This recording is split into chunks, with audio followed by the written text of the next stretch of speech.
Welcome to Climate Quickies, bite-sized nuggets of climate goodness from our TEDxLondon experts in under 5 minutes. In this week's Climate Quickie, live from TED's Countdown Summit in Detroit, we're joined by Nonette Royo, a human rights lawyer and executive director at the Tenure Facility.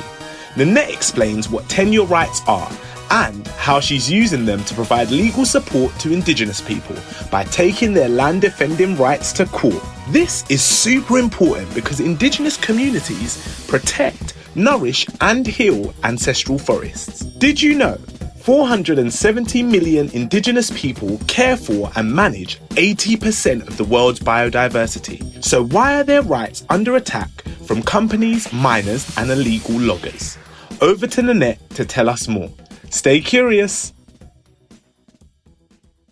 I am Nonette Royo. I am the executive director of the Tenure Facility. I'm by practice a human rights lawyer, and I've been leading this organization in Stockholm since it was founded. My organization is about tenure rights of Indigenous peoples and local communities who are forest guardians. And they protect a huge amount of our land and forests, and they're key to our climate solution. Tenure rights are essentially a set of legal instruments or rights of relationships between people, communities, and their land, translated into instruments that spell out that relationship and allows the people collectively to stay in the land and continue what they do with the land, nurturing it, tending it, benefiting from it, and living with it. It's very important for us to understand that 2/3 of the world's land is stewarded and protected and tended by communities, Indigenous peoples and local communities, 790 million people.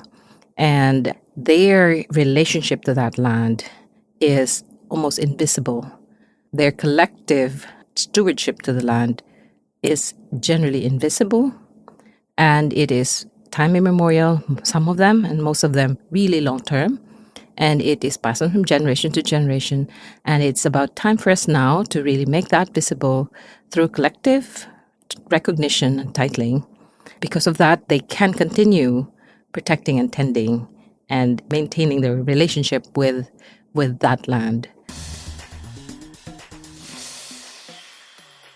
For right now, with modern infrastructure and technology, roads have gone deeper and deeper into the remote areas, and communities that have stayed together and kept their boundaries defined using their laws that actually protect their land use have succeeded, actually have shown that the forests and then nature around their area are still intact. And you can see this in maps that are now available to us, map biomass from Brazil. These places are intact and are continuing to stay green.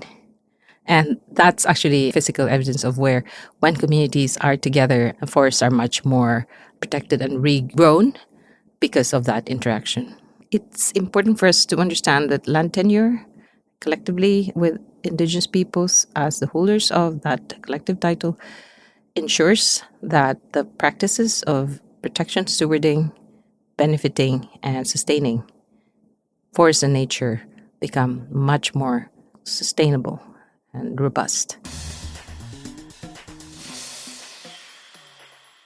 Stewardship is anchored on the value that nature is not separate from people and other kins, animals, plants, insects, and the responsibility of humans who, in general, the Indigenous peoples who have recalled the memory of messages from the ancestors and hold traditional knowledge passed on from generation, is to protect and steward, protect, tend, and benefit from, but in a manner that does not take the resources away from the next generation. So you can look us up in our website, tenurefacility.org. Thanks for listening to this Quickie. This episode was created by our superstar podcast team at TEDxLondon. Until next time, stay curious.